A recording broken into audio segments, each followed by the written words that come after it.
اللہ نے فرمایا فلما جن علیہ اللیل، جب ان پر رات کی تاریکی چھا گئی، را کوکباً، انہوں نے ایک ستارہ دیکھا، قالا ھذا ربی، کہا کیا یہ میرا رب ہے، فلما افلا قالا لا احب الافلین، جب وہ ستارہ غروب ہو گیا تو کہا میں غروب ہونے والوں کو پسند نہیں کرتا،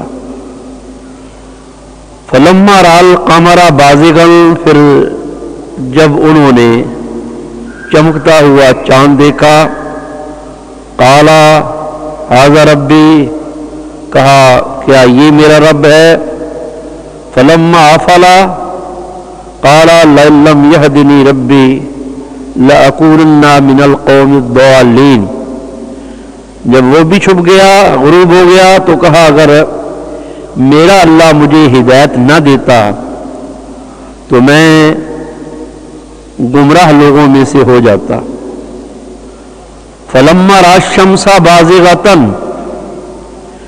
پس جب انہوں نے چمکتا ہوا سورج دیکھا، قالا ھذا ربی، کہا کیا یہ میرا رب ہے، ھذا اکبر، یہ سب سے بڑا ہے، یعنی چاند سے بھی اور ستاروں سے بھی، فلما افلت، جب وہ غروب ہو گیا، قالا یا قوم انی بریء مما تشرکون، اے میری قوم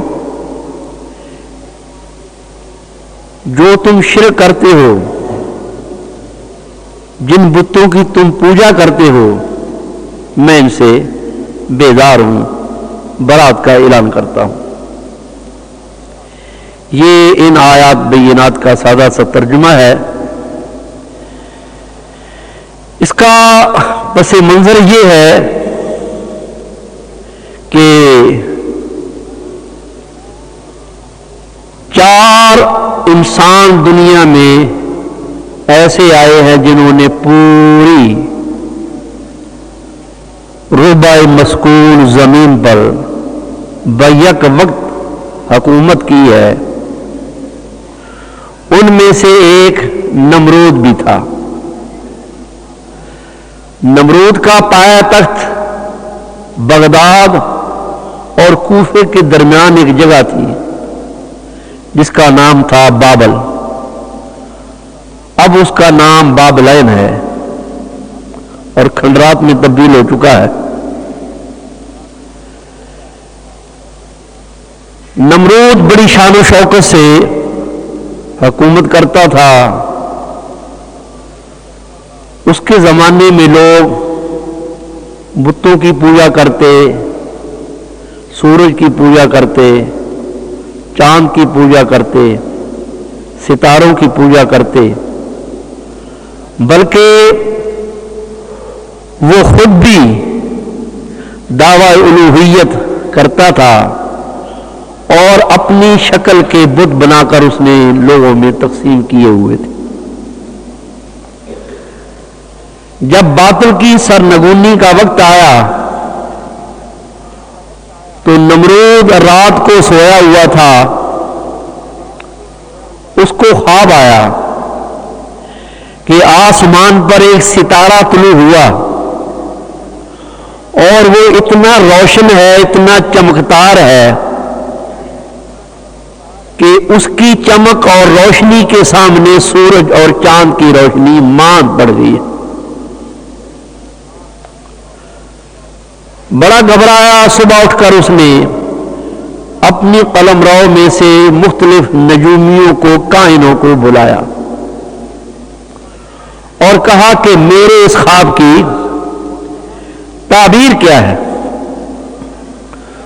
تو انہوں نے کہا تیرے اس خواب کی تعبیر یہ ہے کہ تیری قلمرو میں اس سال، یعنی سال کے اندر ایک لڑکا پیدا ہوگا جو تیرے زوال کا سبب بنے گا اور تیری قوم کے زوال کا سبب بنے گا۔ اب نمرود نے اپنے درباریوں سے مشورہ کرنے کے بعد ایک محکمہ بنایا. اس محکمہ کا کام یہ تھا کہ اگر کسی عورت کے ہاں لڑکی پیدا ہو اس کو تو چھوڑ دیا جائے, اور اگر لڑکا پیدا ہو تو اس کو قتل کر دیا جائے. اور دوسرا کام اس محکمے کا یہ تھا کہ 1 سال تک اس نے پابندی لگائی کہ کوئی مرد اپنی بیوی کے قریب نہ جائے, اور اس کے لیے اس نے ایک محکمہ نگہداشت قائم کر دیا کہ جب رات ہوتی تو مرد شہر سے باہر نکل جاتے اور بیویاں گھروں میں اکیلی رہ جاتی. اس طرح اس نے ہزاروں لڑکے قتل کرا دیے. لیکن غور فرمائیے کہ جس کو اللہ نے دنیا میں بھیجنا تھا اس کو کوئی روک نہیں سکا. جس نے دنیا میں آ کر اللہ کے کام کو پورا کرنا تھا اس کا راستہ کوئی نہیں روک سکا. معلوم یہ ہوا کہ اگر ساری دنیا کے انسان یہ کوشش کرے کہ فلاں آدمی کو ہم ملیا میٹ کر دیں, لیکن اللہ چاہے کہ نہیں وہ دنیا میں رہے گا, تو ساری دنیا کے منصوبے ناکام ہو سکتے ہیں. لیکن اللہ تعالیٰ کا کام جو ہے اس کے منصوبے کو کوئی مٹا سکتا نہیں. چنانچہ اس کی مثال سنیے. جب نبی کریم علیہ السلام ہجرت فرما کر مدینہ کی طرف جا رہے تھے تو سراقہ مشرکین مکہ کے اعلان انعام کے بعد گھوڑے پر سوار ہوا اور اس نے نبی کریم علیہ السلام کو دیکھ لیا. جب حضور کو دیکھ لیا تو جلدی سے گھوڑے کو مہمیز لگائی اور حضور کے قریب پہنچ کر کہنے لگا, اے محمد صلی اللہ علیہ وسلم, اب تجھے مجھ سے کون بچائے گا؟ نبی کریم علیہ السلام نے فرمایا, میرا اللہ جو جبار بھی ہے قہار بھی ہے وہ بچائے گا. اتنے میں جبریل امین نازل ہوئے. عرض کی یا رسول اللہ, اللہ فرماتا ہے ہم نے زمین کو آپ کے تابع فرمان کر دیا ہے, آپ زمین کو جو بھی حکم دیں گے زمین آپ کے ارشاد کی تعمیل کرے گی. اللہ تعالیٰ کے ارشاد کے مطابق نبی کریم علیہ السلام نے فرمایا, زمین سراقہ کو پکڑ لے. تو سراقہ کا گھوڑا جو تھا وہ زمین میں دس گیا.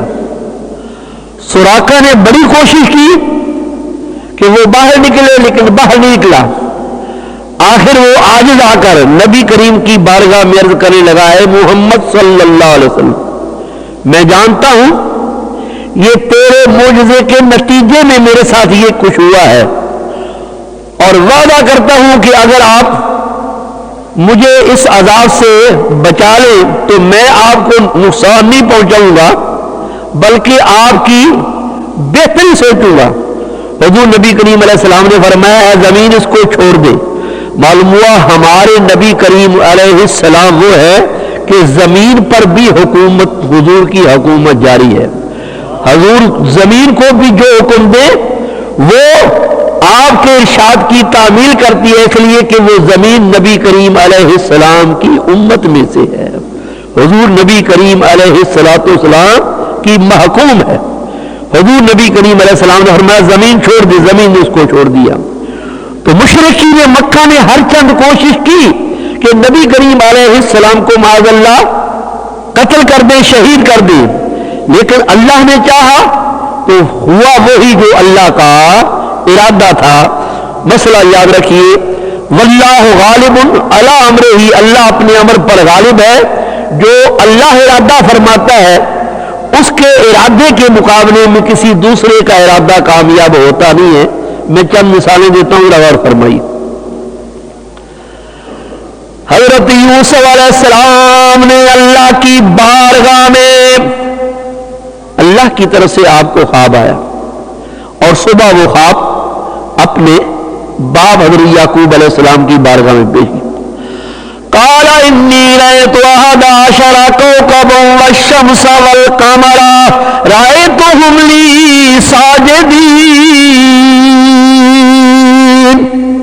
فرمایا ابا جان میں نے 11 ستاروں کو چاند اور سورج کو سجدہ کرتے ہوئے دیکھا ہے. حضرت یعقوب علیہ السلام نے چاہا یوسف اپنے اس خواب کو بھائیوں کے سامنے بیان نہ کرے، لیکن اللہ نے چاہا کہ بیان کرے تو حضرت یعقوب کا ارادہ نہیں مکمل ہوا، حضرت یعقوب کا چاہا نہیں ہوا، بلکہ وہ ہوا جو اللہ نے چاہا. اور دیکھیے حضرت یعقوب علیہ السلام نے چاہا کہ یوسف علیہ السلام کے بھائی یوسف سے محبت کریں، لیکن اللہ نے چاہا کہ دشمنی کرے، تو یعقوب کا چاہا نہیں ہوا بلکہ وہ ہوا جو اللہ نے چاہا. بھائیوں نے ارادہ کیا حضرت یوسف علیہ السلام کو قتل کر دیا جائے، لیکن اللہ کا ارادہ تھا کہ ان کو قتل نہ ہونے دیا جائے. بھائیوں کا ارادہ پورا نہیں ہوا بلکہ وہی ہوا جو اللہ تعالیٰ چاہتا تھا. بھائیوں نے چاہا کہ حضرت یوسف علیہ السلام کو معاذ اللہ ذلیل کریں، لیکن اللہ نے چاہا کہ حضرت یوسف علیہ السلام کو عزت دی جائے. تو جو اللہ نے چاہا وہ ہوا، جو بھائیوں نے چاہا وہ نہیں ہوا. بھائیوں نے غلامانہ حیثیت میں حضرت یوسف علیہ السلام کو ایک تاجر کے ہاتھ میں بیچ دیا. ان کی غرض و ارادہ یہ تھا یہ ہمیشہ غلام بن کر رہے، لیکن اللہ تعالیٰ کے ارادہ تھا بظاہر یہ غلام بن کر رہے، لیکن جب مصر میں پہنچے تو سارے مصر والے حضرت یوسف کے غلام ہو جائے. آخر وہی ہوا جو اللہ کا ارادہ تھا. بھائیوں نے چاہا کہ یوسف علیہ السلام کو باپ کی نظروں سے اوجھل کر دیں اور ہم اپنے باپ کی نظر کے منظور بن جائیں، یعنی ہم باپ کے منظور نظر بن جائیں. اللہ تعالیٰ نے چاہا کہ اگر میرا یوسف اپنے باپ کا منظور نظر نہیں بنے گا تو ہم حضرت یعقوب کی آنکھیں واپس لے لیں گے، تم بھی ان کی نظروں میں نہیں جچو گے، وہ تمہیں دیکھ ہی نہیں سکے گا. حضرت یعقوب کی نگاہ ہم اس وقت واپس کریں گے جب حضرت یوسف علیہ السلام کی خبر آ جائے گی. زلیخا نے چاہا کہ حضرت یوسف علیہ السلام پر تہمت لگائی جائے، لیکن اللہ نے چاہا ان کو تہمت سے پاک رکھا جائے. جو اللہ نے چاہا وہی ہوا، زلیخا کا چاہا نہیں ہوا. حضرت یوسف علیہ السلام نے چاہا کہ میں قید سے جلد رہا پا جاؤں، لیکن اللہ نے چاہا کہ یہ دیر تک قید میں رہے، وہی ہوا جو اللہ تعالیٰ نے چاہا تھا. تو معلوم ہوا جو اللہ ارادہ کرے اللہ چاہے وہی ہوتا ہے. اس کے مقابلے میں ساری مخلوق چاہے مختلف ارادے کرتی رہے اللہ کے ارادے کے خلاف تو وہ کامیاب ہو سکتے نہیں. ذرا غور فرمائیے، ہزاروں بچے قتل ہو گئے، لیکن چونکہ اللہ کو اپنے خلیل سے محبت تھی، حضرت ابراہیم علیہ السلام سے محبت تھی، ان کو قتل نہیں ہونے دیا. ملا معین کاشمی رحمۃ اللہ علیہ یہاں ایک بڑا پیارا نقطہ نقل کیا.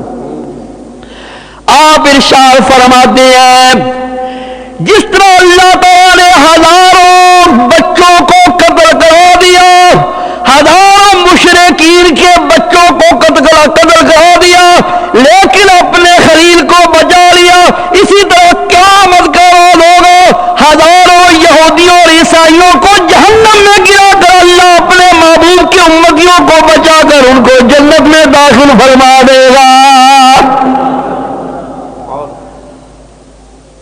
اب ذرا غور فرمائیے، کسی طرح حضرت ابراہیم علیہ السلام کی والدہ، ایک روایت میں تو یہ لکھا ہے کہ اس دن حضرت ابراہیم علیہ السلام کے باپ کی ڈیوٹی ایک دروازے پر تھی شہر کے کہ اس طرف سے کوئی مرد شہر میں داخل نہ، تو حضرت ابراہیم علیہ السلام کی والدہ سیر کرتی ہوئی ادھر سے گزری، اس کے نتیجے میں میاں بیوی کا ملاپ ہوا اور حضرت ابراہیم علیہ السلام کی والدہ امی سے ہو گئے۔ میرے دوستوں اور بزرگوں ذرا غور فرمائیے گا، حضرت ابراہیم علیہ السلام کی والدہ ماجدہ کے دل میں اللہ تعالیٰ نے یہ بات ڈالی کہ جب ولادت کا وقت آیا تو شہر سے باہر، ایک روایت میں تو یہ آتا ہے کہ آپ کے باپ نے ایک پہاڑ کے غار منتخب کی، اور ایک روایت میں آتا ہے کہ ایک تہہ خانہ تیار ہوا۔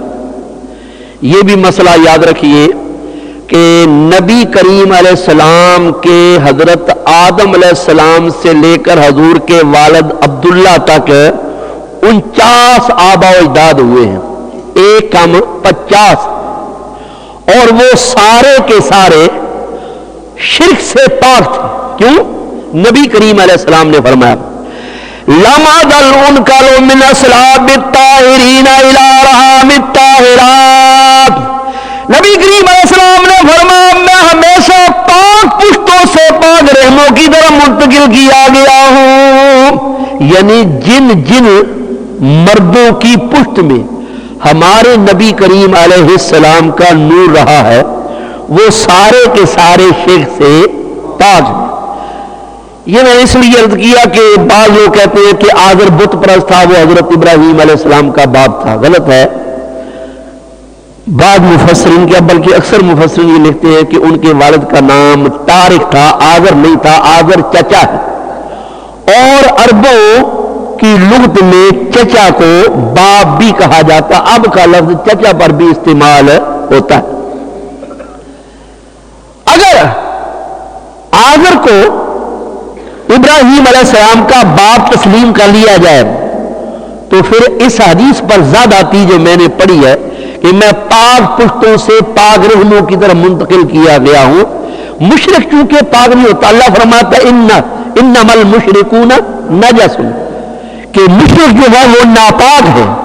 تو اگر آزر کی پشت میں نبی کریم کا نور ہوتا تو وہ تو ناپاک تھے، تو پھر نبی کریم علیہ السلام کی یہ حدیث صحیح نہیں ہوتی۔ تو معلوم ہوا آزر باپ نہیں تھا، باپ جو تھا وہ طارق تھا۔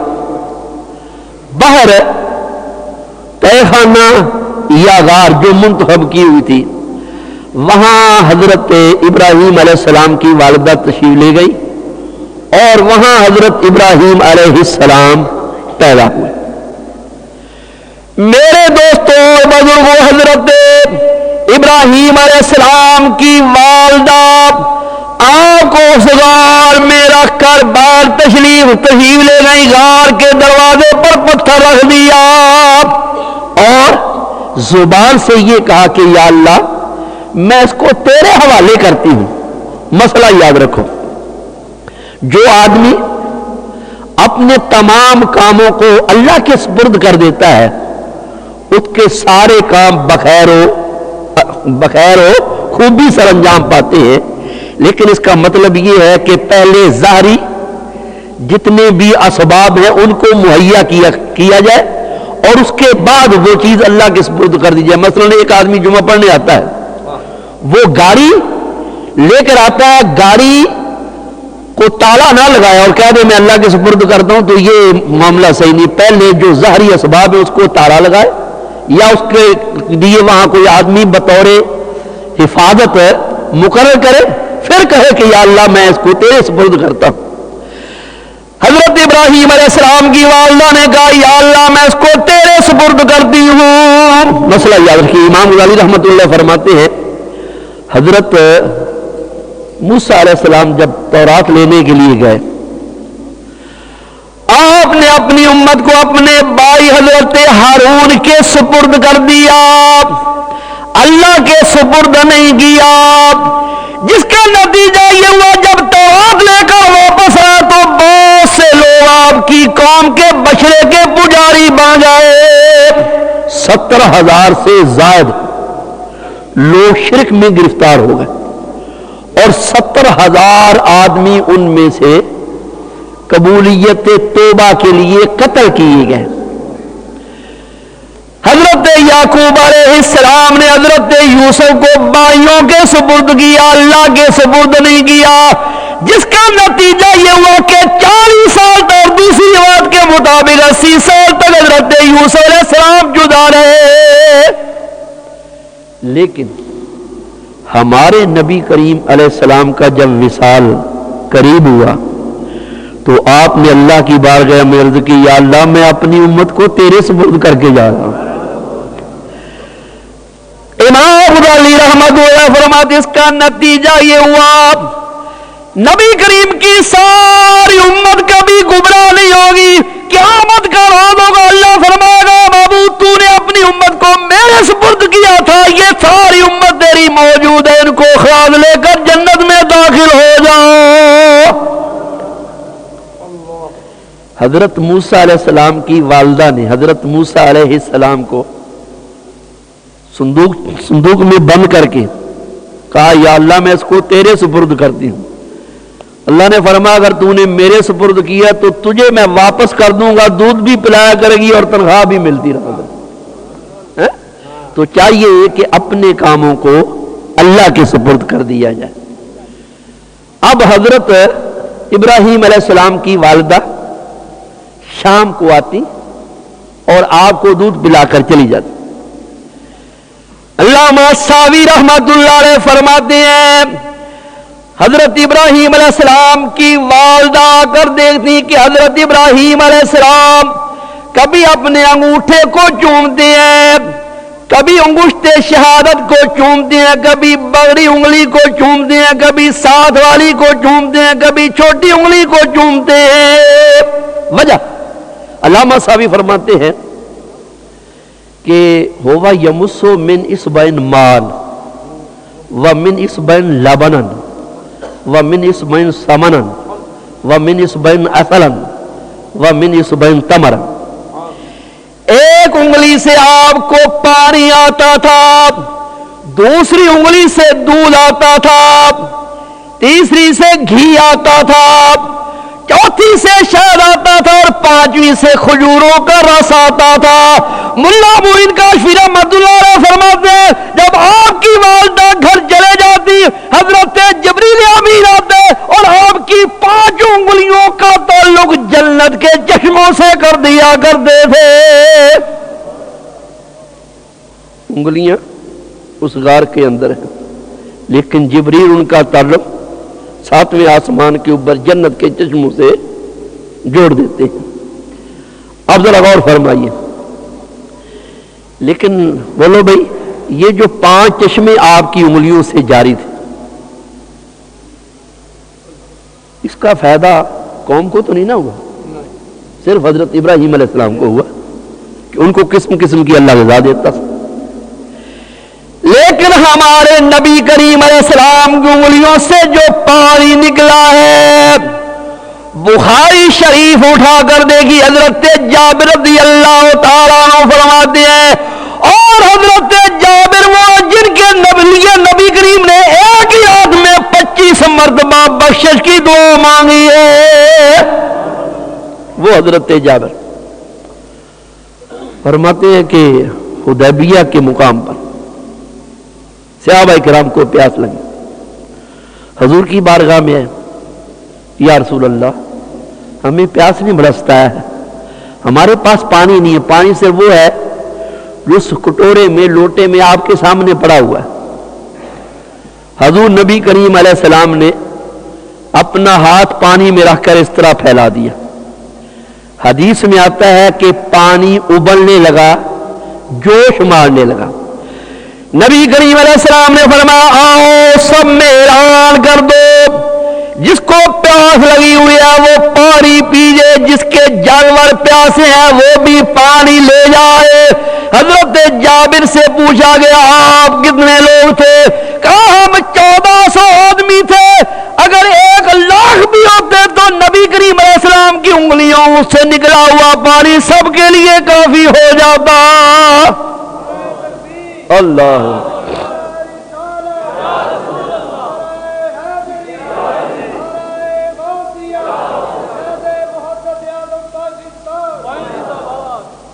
اعلی حضرت عظیم البرکت قاطع بدعت حامی سنت مولانا الشاہ احمد رضا خان فاضل بریلوی رحمت اللہ تعالی فرماتے ہیں پنجائے میرے عرب ہے جس سے دریا بہ گئے، پنجائے میرے عرب ہے جس سے دریا بہ گئے، چشمہ خورشید میں تو نام کو بھی نم نہیں۔ اب ذرا غور فرمائیے، مولوی اشرف علی تھانوی دیوبندیوں کے بڑے مستند مولوی ہیں، اس نے یہاں ایک ایسی بات کہی ہے جس کو ہم نہیں مانتے۔ وہ کہتے ہیں کہ سنیوں بریلویوں کا یہ مسلک ہے کہ حضور کی انگلیوں سے پانی نکلا۔ وہ کہتا ہے کہ حضور کی انگلیوں سے پانی کہیں ثابت نہیں ہے، بلکہ انگلیوں کے درمیان پانی نے جوش مارا اور پانی بڑھنے لگا۔ اب ذرا غور کیجیے، ایک طرف ہے مولوی اشرف علی تھانوی کا یہ مسلک اور یہ اس کی گفتگو، لیکن اب میں ذرا محقق زرقانی، انہوں نے حضور کی سیرت میں کتاب لکھی زرقانی شریف، ان کے مرنے کے بعد کسی نے خواب میں دے کر پوچھا ما فعل اللہ بکا، اللہ نے آپ کے ساتھ کیا سلوک کیا؟ کہا میں نے جو زرقانی نبی کریم کی سیرت میں کتاب لکھی ہے اس وجہ سے اللہ نے مجھے بخش دیا۔ اس کتاب میں لکھا ہوا نبال ماؤ من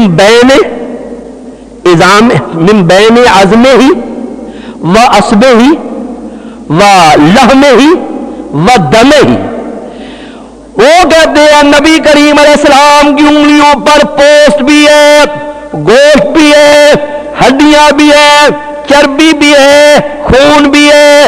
وہ جو پانی نکلا تھا وہ نبی کریم علیہ السلام کی انگلیوں کی ہڈیوں سے نکلا تھا، پٹھوں سے نکل رہا تھا، گوشت سے نکل رہا تھا، خون سے نکل رہا تھا۔ اب ہے خون، سنو ذرا اللہ کی قدرت، کیوں بھی کبھی خون سے بھی پانی نکلا دیکھا ہے؟ خون نکل رہا ہے پانی ہے، چربی نکل رہا ہے پانی ہے، ہڈیاں نکل رہا ہے پانی، لیکن ہماری عقل اس بات کو نہیں مانتی کہ خون سے پانی کیسے نکل سکتا ہے۔ میں کہوں گا معجزہ ہوتا ہی وہ ہے جو عقل میں نہ آ سکے۔ ہم اس کو نبی کریم علیہ السلام کا معجزہ مانتے ہیں۔ علامہ زرقانی نے بھی یہی لکھا ہے، قاضی عیاض رحمت اللہ علیہ نے بھی یہی لکھا ہے، شہاب الدین نے نسیم الریاض کے اندر یہی لکھا ہے، علامہ قسطلانی نے بھی یہی لکھا ہے، ملا علی قاری رحمت اللہ علیہ نے بھی یہی لکھا ہے، حافظ ابو نعیم نے بھی یہی لکھا ہے، بلکہ علامہ نعمانی فرماتے ہیں جب نبی کریم نے استنجا کرنا ہوتا، طہارت کرنی ہوتی، پانی موجود نہ ہوتا، حضور اپنے پنجے کو پھیلا دیتے، پانچوں انگلیاں پنجاب کے 5 دریاؤں میں تبدیل ہو جاتی۔ تو معلوم ہوا اشرف علی تھانوی کا یہ کہنا غلط ہے۔ اتنے محققین کے قول کو ٹھکرا کر صرف ایک مولوی اشرف تھانوی کی بغیر دلیل بات کو ہم کیسے تسلیم کر لیں؟ سنو ذرا غور، آب زمزم آپ نے پیا بھی ہوگا، نہائے بھی ہوں گے جو وہاں جاتے۔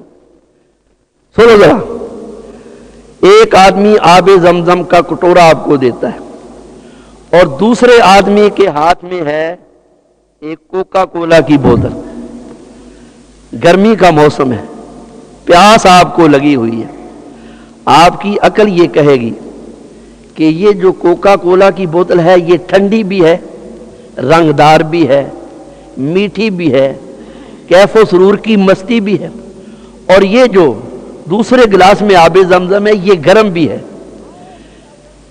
آپ کی اگر یہ کہے گی کوکا کولا پی لیا جائے، لیکن ایمان اور عشق کا تقاضا یہ ہے کہ نہیں آب زمزم بھی آ جائے۔ اگر کوئی ایمان جواب دے گا ری پگلی یہ کوکا کولا جو ہے اس کا منصوبہ ایک عیسائی نے بنایا ہے، اور یہ جو آب زمزم ہے یہ وہ پانی ہے جس میں میرے نبی کا لعاب دہن مل گیا ہے۔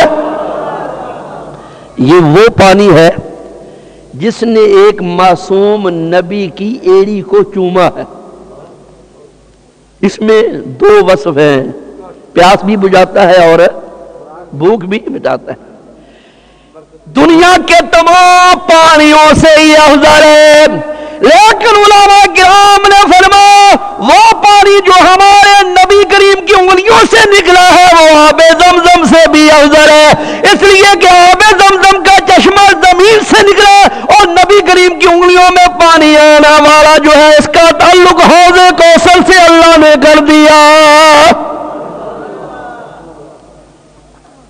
تو حضرت ابراہیم علیہ السلام کی انگلیوں سے جو پانی نکلا اس کا فائدہ صرف اور صرف حضرت ابراہیم علیہ السلام کو ہوا، اور ہمارے نبی کریم علیہ السلام کی انگلیوں سے جو پانی نکلا اس کا فائدہ 1400 صحابہ سیراب ہو گئے۔ سنو ملا محمد کاشف رحمۃ اللہ فرماتے ہیں کہ دوسرے بچے جتنے ہفتے میں بڑے ہوتے حضرت ابراہیم علیہ السلام ایک دن میں اتنے بڑے ہو جاتے، دوسرے بچے مہینے میں جتنے بڑے ہوتے حضرت ابراہیم علیہ السلام ہفتے میں اتنے بڑے ہو جاتے، جتنے دوسرے بچے سال میں بڑے ہوتے حضرت ابراہیم علیہ السلام مہینے میں اتنے بڑے ہو جاتے۔ چنانچہ فرماتے ہیں کہ 15 مہینے کے تھے اور یوں لگتا تھا جیسے 15 سال کے۔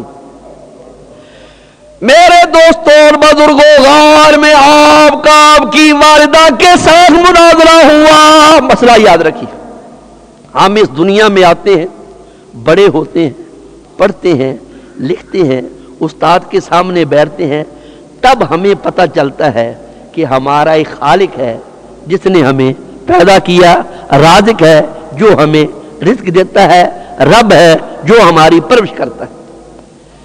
ہمیں اللہ کی معرفت بڑے ہو کر حاصل ہوتی ہے، لیکن اللہ کا نبی دنیا میں بعد میں آتا، اللہ کی معرفت اس کو پہلے ہی حاصل ہوتی ہے۔ وہ پہلے ہی جانتا ہے کہ ایک اللہ ہے جس نے مجھے پیدا کیا۔ آؤ اس کی ایک دلیل قرآن سے اور ایک حدیث سے دیتا ہوں، ذرا غور فرمائیے۔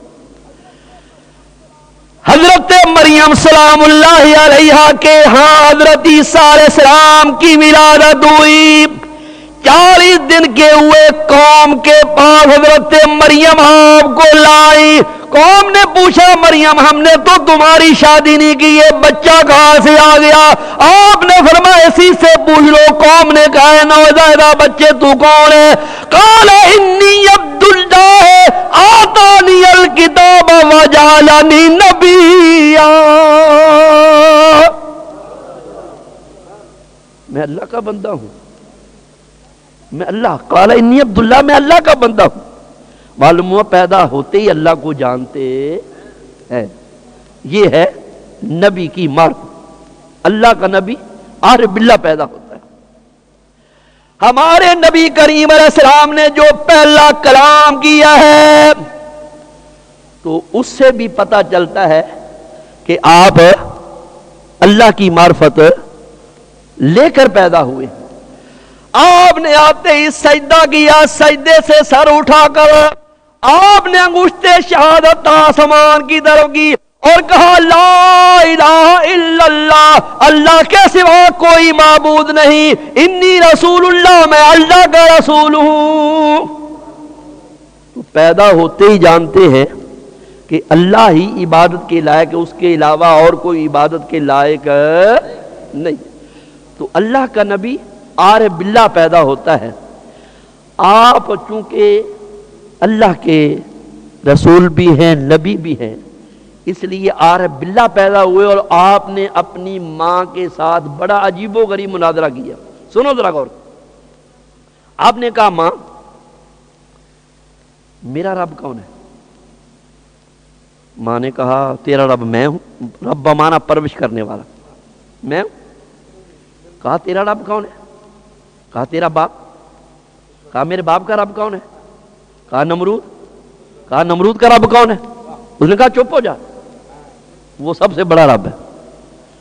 اچھا ماں سے کہا ماں ایک اور بات بتاؤ، اگر تو میرا رب ہے تو میں زیادہ حسین و جمیل ہوں یا تو زیادہ حسین و جمیل؟ کہا بیٹا تو زیادہ حسین و جمیل ہے.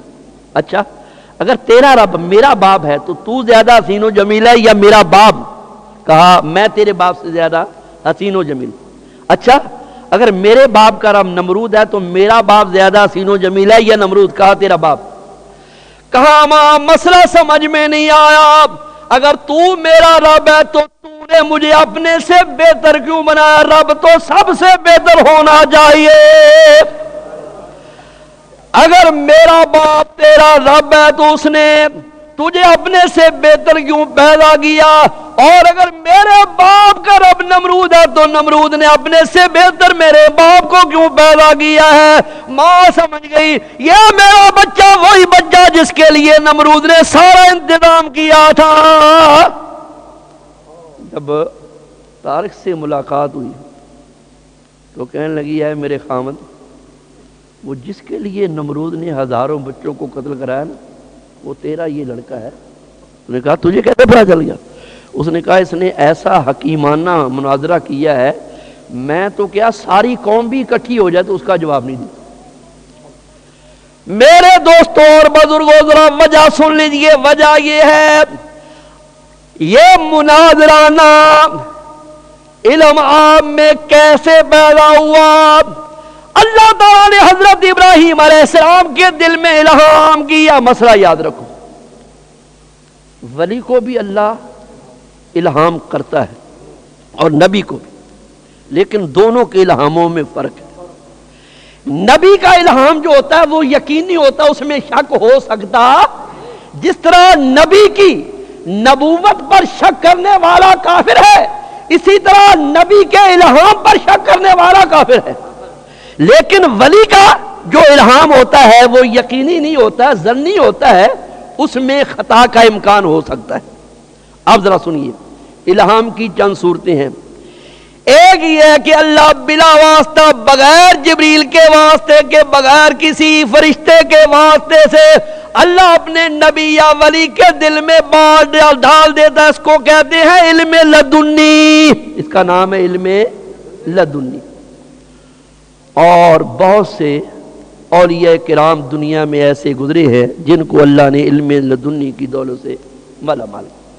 دوسرا طریقہ یہ ہے کہ اللہ تعالیٰ کسی فرشتے کے ذریعے اس آدمی کے دل میں بات ڈال دیتا ہے اور وہ فرشتوں کو دیکھنے بھی لگتا ہے. چنانچہ اٹھا کر دیکھیے کتاب الاستیاب، اہل بصرہ جہاں کے حضرت عمران بن حسین نبی کریم علیہ السلام کے صحابی رہتے ہیں، وہ کہتے ہیں حضرت عمران بن حسین اپنے کرام کاتبین کو دیکھ بھی لیا کرتے تھے، ان سے باتیں بھی کر لیا کرتے تھے. میں اور آپ کرام کاتبین کو دیکھتے نہیں، لیکن یہ صحابی نبی کریم علیہ السلام کے ایسے باکمال تھے، یہ اپنے ان کرام کاتبین کو دیکھ بھی لیا کرتے تھے اور ان سے باتیں بھی کر لیتے تھے. امام غزالی رحمۃ اللہ فرماتے ہیں کہ کوئی حوض ہو نا، حوض، اس میں پانی لانے کی دو صورتیں ہیں. ایک صورت یہ ہے کہ کوئی نہر ہے قریب، وہاں سے پانی لا کر حوض بھر لیا جائے، اور دوسری صورت یہ کہ حوض میں سے آلات کے ذریعے ایک چشمہ جاری کر لیا جائے. یہ جو حوض میں سے چشمہ جاری ہوا ہے یہ نہر کے پانی سے زیادہ پاکیزہ بھی ہے، نہر کے پانی سے زیادہ لذیذ بھی ہے، اور نہر کے پانی سے زیادہ صاف شفاف بھی ہے. بلا مثال و تمثیل یہ جو دل کا حوض ہے، کبھی اس میں سے 5 نہروں کے ذریعے پانی آتا ہے، آنکھ کے ذریعے سے، کان کے ذریعے سے، ناک کے ذریعے سے، زبان کے ذریعے سے، یہ ہاتھ کے ذریعے سے، 5 ہوا سے، 5 کے ذریعے سے علم کا پانی جو ہے وہ انسان کے دل میں آتا ہے۔ اچھا، اور کبھی آدمی ریاضت کرتا ہے، مجاہدہ کرتا ہے، مراقبہ کرتا ہے، تفکر کرتا ہے، تو اللہ تعالیٰ دل ہی سے علم کے چشمے ابال دیتا ہے۔ چنانچہ حضور غوث اعظم رضی اللہ تعالیٰ عنہ فرماتے ہیں اللہ تعالیٰ نے میرے دل میں علم لدنی کے 70 دروازے کھولے ہیں، یعنی اللہ تعالیٰ نے میرے دل میں علم کے چشمے جاری فرما دیے ہیں۔ چنانچہ نبی کریم علیہ السلام نے فرمایا من اخلص للہ 40 یوما اضر اللہ ینابی الحکمت من قلبہ علی لسانہ، جب آدمی 40 دن تک خلوص نیت سے اللہ کی عبادت کرے تو اللہ تعالیٰ اس کے دل میں علم اور حکمت کے چشمے جاری کر دیتا ہے اور ان کا اظہار اس کی زبان سے ہونے لگ جاتا ہے۔ تو اللہ نے حضرت ابراہیم علیہ السلام کے دل پر الہام کیا، جس وجہ سے آپ نے یہ عجیب و غریب مناظرہ کیا۔ آپ نے ایک دن اپنی امی سے کہا یعنی اللہ تعالیٰ نے میرے دل میں علم کے چشمے جاری فرما دیے ہیں۔ چنانچہ نبی کریم علیہ السلام نے فرمایا من اخلص للہ 40 یوما اضر اللہ ینابی الحکمت من قلبہ علی لسانہ، جب آدمی 40 دن تک خلوص نیت سے اللہ کی عبادت کرے تو اللہ تعالیٰ اس کے دل میں علم اور حکمت کے چشمے جاری کر دیتا ہے اور ان کا اظہار اس کی زبان سے ہونے لگ جاتا ہے۔ تو اللہ نے حضرت ابراہیم علیہ السلام کے دل پر الہام کیا، جس وجہ سے آپ نے یہ عجیب و غریب مناظرہ کیا۔ آپ نے ایک دن اپنی امی سے کہا امی کیا جہان یہی ہے جس میں میں رہ رہا ہوں؟ فرمایا بیٹا نہیں، یہ تو ایک غار ہے، میں نے دشمنوں سے حفاظت کے لیے تجھے یہاں رکھا ہوا ہے، زمین تو بہت بڑی وسیع ہے، معذرہ مجھے بھی لے چل۔ شام ہوئی، آپ کی والدہ آپ کو بہلے آئیں، زہرہ ستارہ طلوع ہوا۔ جب طلوع ہوا تو چونکہ آپ کی قوم ستارہ پرست بھی تھی، تو جو ستاروں کی پوجا کرنے والے تھے وہ ستارے کو پوجنے لگے۔ آپ نے فرمایا یہ کیا؟ انہوں نے کہا یہ ہمارا خدا ہے۔ تھوڑی دیر کے بعد چھپ گیا، فرمایا جو خدا ہوگا اپنی مخلوق سے چھپے گا نہیں، اور جو چھپ جائے گا وہ خدا نہیں ہو سکتا۔ جو اپنی مخلوق کو چھوڑ کر غائب ہو جائے وہ کیا خدا ہو سکتا؟ یہ خدا نہیں ہے۔ یہاں جو قرآن نے کہا ہے کہ آپ نے فرمایا ھذا ربی، یہ میرا رب ہے، تو بولو بھئی اگر اللہ کا نبی، جیسے کہ بعض لوگوں نے کہا کہ حضرت ابراہیم علیہ السلام کو پتہ نہیں تھا اس لیے کہہ دیا ستارہ میرا رب ہے۔ اچھا، اگر اللہ کا نبی حضرت ابراہیم علیہ السلام ستارے کو اپنا رب کہہ دے تو بولو یہ شرک ہوگا یا نہیں؟ شرک ہوگا۔ اللہ کا نبی شرک مٹانے کے لیے آتا ہے یا شرک کرنے کے لیے آتا ہے؟ نہیں۔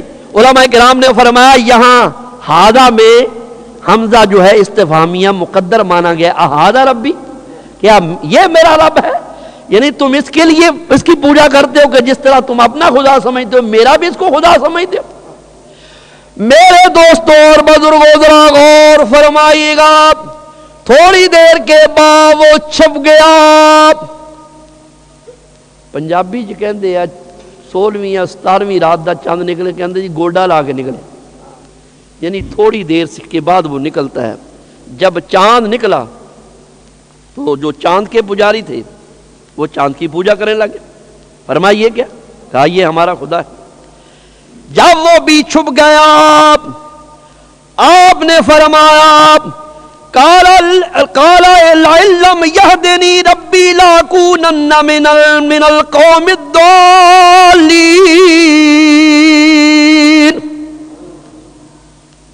اگر میرا رب مجھے ہدایت نہ کرتا تو جس طرح یہ قوم گمراہ میں بھی گمراہ ہو جاتا. سنو یہاں میں ایک بات ہوں, دلالت کے معنی ہے گمراہی, لیکن جب دلالت کی نسبت نبی کی طرف قرآن کرے گا تو وہاں مطلب گمراہی نہیں ہے. جیسے وَوَجَدَكَ ضَالًّا فَهَدَى, دیوبندیوں نے غیر مقلدوں نے ترجمہ کیا ہے پایا تجھے بھٹکا ہوا, پایا تجھے گمراہ. معاذ اللہ, اگر ہمارے نبی کریم علیہ السلام گمراہ ہیں تو پھر دنیا میں ہدایت یافتہ کون ہے؟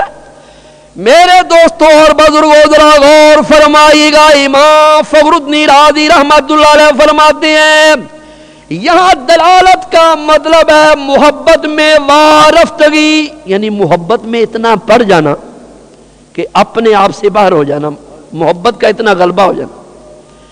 اب اس کا ترجمہ یہ ہوگا وَوَجَدَكَ ضَالًّا, اے محبوب میں نے تجھے اپنی محبت میں وارفتہ, یعنی تیرے دل میں میری اتنی محبت ہے کہ تو اس محبت میں وارفتہ ہو گیا. اگر یہ دیوبندیوں والا ترجمہ صحیح مان لیا جائے تو یہ نئی نسل کی حوصلہ افزائی ہو جائے گی. وہ کہیں گے ٹھیک ہے جب نبی گمراہ تھا تو چلو کچھ دیر کے لیے ہم گمراہ ہوں گے, کون سی بڑی بات ہے. تو یاد رکھو دلالت کی نسبت جب نبی کی طرف ہوگی تو وہاں معنی گمراہی نہیں ہوگا بلکہ وہاں معنی ہوگا محبت میں وارف. فَلَمَّا رَأَى الشَّمْسَ بَازِغَةً قَالَ هَذَا رَبِّي, پھر صبح ہوئی تو سورج طلوع ہو گیا اور وہ سب سے زیادہ روشن تھا. قال هذا ربی, کیا میرا رب یہ هذا اکبر, یہ چاند سے بھی بڑا ہے اور ستاروں سے بھی بڑا. سنو ذرا غور سے, کیوں بھائی ہم اذان میں 6 مرتبہ اللہ اکبر کہتے ہیں یہ نہیں, اور تکبیر میں بھی 6 مرتبہ اللہ اکبر. اللہ اکبر ہے, اللہ سب بولو اللہ. اور یہاں اللہ نے فرمایا کہ ہاذا اکبر, یہ سورج اکبر ہے. تو بولو اللہ کی صفت بھی اکبر اور سورج کی صفت بھی, تو کیا شرک نہیں ہو گیا؟ اگر شرک ہوتا تو اللہ سورج کو اکبر, معلوم ہوا اللہ کی بعض صفات ایسی ہیں کہ اس نے اپنی مخلوق کو وہ صفتیں عطا کی. اللہ تعالیٰ ارشاد فرماتا سبحان الذی اسری بعبدہ لیلا من المسجد الحرام الی المسجد الاقصی الذی بارکنا حولہ لنریہ من آیاتنا انہ هو السمیع البصیر. اللہ سمیع بھی ہے, بصیر بھی ہے, سننے والا بھی ہے اور دیکھنے والا بھی. بولو یہ اللہ کی صفت ہے یا نہیں؟ اللہ سنتا بھی اور دیکھتا بھی. لیکن اللہ نے انسان کو پیدا کیا, اللہ فرماتا فَجَعَلْنَاهُ سَمِيعًا بَصِيرًا, اللہ فرماتا میں نے انسان کو سننے والا پیدا کیا ہے, دیکھنے والا پیدا کیا.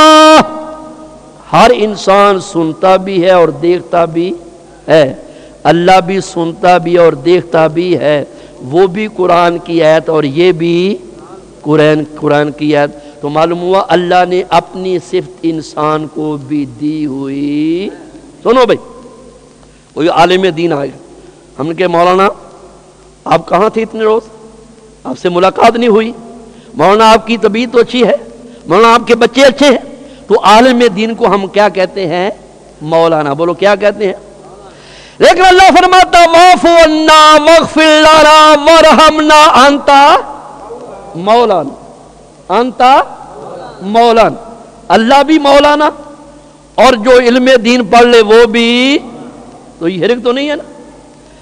معلوم اللہ تعالیٰ کی بعض صفات ایسی ہیں اس نے اپنی مخلوق کو عطا فرمائی ہیں. فرق یہ ہے کہ اللہ کی صفتیں جو ہیں وہ عطائی نہیں ہیں بلکہ اللہ کی ذاتی ہیں, اور مخلوق کی جتنی صفتیں اللہ نے عطا فرمائی ہیں وہ ساری کی ساری عطائی ہیں. جب چاہے وہ صفت واپس لے لے. آپ نے دیکھا ہوگا کہ ایک آدمی اچھا بھلا دیکھتا ہے لیکن بعد میں وہ نابینا ہو جاتا ہے, ایک آدمی اچھا بھلا سنتا ہے بعد میں وہ بہرا ہو جاتا ہے. تو معلوم ہوا کہ یہ کہنا کہ یہ صفت اللہ کی ہے اگر تم نے نبی پاک کو دے دی تو یہ شرک ہو جائے گا، یہ غلط ہے، ٹوٹلی ایبسولوٹلی رانگ۔ اچھا میرے دوستوں اور بزرگوں ذرا غور فرمائیے گا، حضرت ابراہیم علیہ نبینا علیہ السلام آپ غار سے نکلے، باپ سے ملاقات ہوئی تو چچا جو آذر تھا نا وہ تھا بت گر اور بت پرست، اس کے بنائے ہوئے بت جو ہوتے تھے وہ دوسرے بتوں سے زیادہ قیمتی ہوتے تھے۔ تو حضرت ابراہیم علیہ السلام کے خاندان کے جتنے بچے تھے وہ بتوں کو لے جاتے شہر میں اور جا کر ان کو فروخت کرتے، یہ ان کا کاروبار تھا اور ذریعہ آمدنی تھا۔ ایک دن آذر نے کہا کہ اے ابراہیم تو بھی بت لے کر جا اور فروخت کر۔ آپ نے فرمایا ٹھیک ہے، یہ فلاں فلاں بت جو ہے تو نے لے جانا۔ آپ نے فرمایا ٹھیک ہے، آپ فکر نہ کریں، آپ جائیں میں لے جاؤں گا۔ وہ تو یہ کہہ کر چلے گئے، آپ نے ان کے پاؤں سے باندھی رسی اور گھسیٹتے ہوئے ان کو بازار میں لے گئے اور آپ نے اعلان کیا لوگوں آپ کون ایسی چیز کو خریدا جو نہ نفع دے سکتی ہے جو نہ نقصان دے سکتی ہے۔ ایک عورت باہر آئی، اے ابراہیم آذر کہاں ہے؟ فرمایا تجھے اس سے کیا کام؟ میں نے اس سے بت خریدنا۔ فرمایا وہ جو پرسوں خریدا تھا وہ چوری ہو گیا،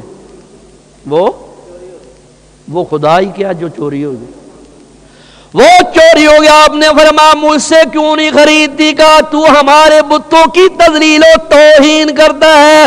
آذر بڑی تعریف کرتا۔ آپ نے فرمایا سن اگر تعریف سے خریدنا چاہتی ہے میں ان کی تعریف کرتا ہوں، یہ ٹالی کا بت ہے، شیشم کا بت ہے، اگر اس کو تنور میں ڈال دے گی تنور گرم ہو جائے گا، تیری روٹیاں پک جائیں گی۔ اور یہ جو بت ہے نا یہ بیری کا ہے، اگر اس کو ہنڈیا کے نیچے جلاؤ گی نا تو تمہاری ہنڈیا پک جائے۔ وہ گندی اچھی تعریف کر لگے۔ آپ نے فرمایا اچھا ایک میرے پاس اور خدا بھی ہے، وہ خدا ایسا ہے اگر اس کو بیماری میں پکارو گی تو شفا یاب ہو جائے گی، تکلیف میں پکارو گی تمہاری تکلیف رفع ہو جائے گی، اس سے رزق مانگو گی وہ رزق وسیع کر دے گا۔ کہنے لگی ایسے خدا کی تو بڑی قیمت ہوگی۔ فرمایا کوئی بڑی قیمت نہیں ہے، صرف یہ کہہ دے لا الہ الا اللہ ابراہیم خلیل اللہ، یہ قیمت ہے اس کی۔ کہا اے ابراہیم میں وعدہ کرتی ہوں میں تا دم آخر اس خدا کا دامن نہیں چھوڑوں اور اب میں بتوں کی پوجا سے باز آ۔ حضرت ابراہیم علیہ السلام ان بتوں کو پھر گھسیٹتے ہوئے لایا، راستے میں ایک گندی نالی آئی، آپ نے ان کے منہ نالی میں رکھ دی۔ بھئی سارا دن ہو گیا تم نے پانی نہیں پیا ہوگا، لو پانی پی لو۔ پھر گھسیٹتے ہوئے لے آئے، آذر نے کہا تو نے بتوں کو بیچا نہیں؟ آپ نے فرمایا نہ بتاں دا بازار بڑا مندہ ہے، انہوں کو خریدا نہیں، ان کو کوئی خریدتا نہیں ہے۔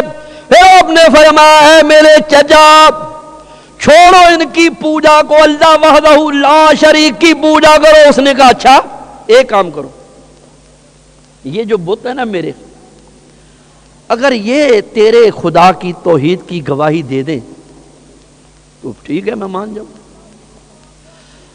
آپ نے اللہ کی بارگاہ میں دعا مانگی، ان بتوں کو اشارہ کیا، انہوں نے کہا لا الہ الا اللہ، لا الہ الا اللہ ابراہیم خلیل اللہ۔ آذر نے کہا بت گری میں میرا کوئی ثانی نہیں ہے اور جادوگری میں تیرا کوئی ثانی نہیں۔ پھر بھی جادوگر کہا کلمہ نہیں پڑا۔ حضرت ابراہیم علیہ السلام نے فرمایا اچھا تم جاؤ، میں ان کو جو خزانہ ہے نا جہاں بت رکھتے ہیں وہاں رکھ دوں۔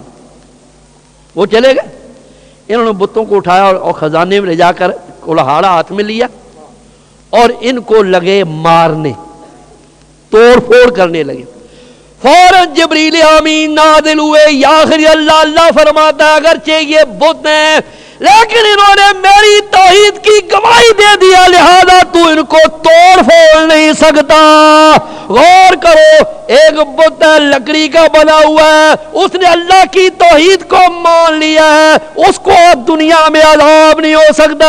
اگر بندہ مومن اللہ کی توحید کا اقرار کر لے، اس کو اللہ کیسے عذاب دے گا؟ حضرت حسن بصری رحمۃ اللہ فرماتے میرے ہمسائے میں ایک آتش پرست تھا، 70 سال اس نے آگ کی پوجا کی۔ میرے ایک دوست نے کہا تیرا ہمسایہ بیمار ہے، چلو آتش پرستی لیکن ہے تو ہمسایہ نا، جاؤ اس کی بیمار پرسی کے لیے۔ بیمار پرسی کے لیے گئے، آپ نے فرمایا تجھے 70 سال ہو گئے آگ کی پوجا کرتے ہوئے، بدبخت اب بھی میری مان لے اور مسلمان ہو جا، جہنم کی آگ سے بچ جائے گا۔ اس نے کہا کہ اس کی کیا دلیل ہے؟ ہاں مجھے آپ لکھ دیں کہ اگر میں مر گیا تو مرنے کے بعد مجھے اللہ عذاب نہیں دے گا تو میں کلمہ پڑھ لیتا ہوں۔ آپ نے لکھ دیا میں اس بات کا ضامن ہوں اگر تو ہمارے نبی کا کلمہ پڑھ لے گا اللہ تعالیٰ تجھے مرنے کے بعد عذاب نہیں دے گا۔ فرماتے ہیں رات ہوئی تو میرے دل میں خیال آیا تجھے اپنا پتہ نہیں تو ایسے لوگوں کو جنت کے سرٹیفکیٹ جاری کر رہا، یہ دل میں خیال آیا، اسی خیال میں سو گیا۔ فرماتے میں نے خواب میں دیکھا وہ آتش پرست جو جنت الفردوس کی سیر کرو، میں نے کہا ما فعل اللہ بک، اللہ نے تیرے کے ساتھ کیا سلوک کیا؟ کہے حسن بصری یہ رکا اپنا لے لو میرا کام بن گیا ہے۔ اے تساں دیکھ دے ہو کہ ہر جمعے دیاں کیسٹاں ریکارڈ ہوندیاں نے، قاری محمد جہانگیر رضوی صاحب انہاں اہتمام کیتا ہے، مکتبہ فیضان محدث اعظم کیسٹ سینٹر نزد جامعہ رضویہ ارشد مارکیٹ چنگ بازار فیصلہ آباد، اے تمام اقسام دیاں کیسٹاں علماء اکرام دیاں اتوں ملدیاں نے، اور اتھے بھی جنی ریکارڈنگ ہوندی پچھلا جمعہ اس تو پچھلا جمعہ اس تو پچھلا جمعہ کافی دیر تو ریکارڈ کر رہے ہیں۔ جنہاں حضرات نو یہ کیسٹاں چاہیے ہون اور لیا کرو اپنے گھراں چلایا کرو تاکہ تواڈے دنیا تو جان تو بعد بھی تواڈی اولاد اے سن کے ہن تو تیاری کرو تاکہ تانوں قبر وچ فائدہ ہوے۔ اللہ تعالی عمل دی توفیق عطا فرمائے۔ واخر دعوانا ان الحمدللہ رب العالمین۔ بس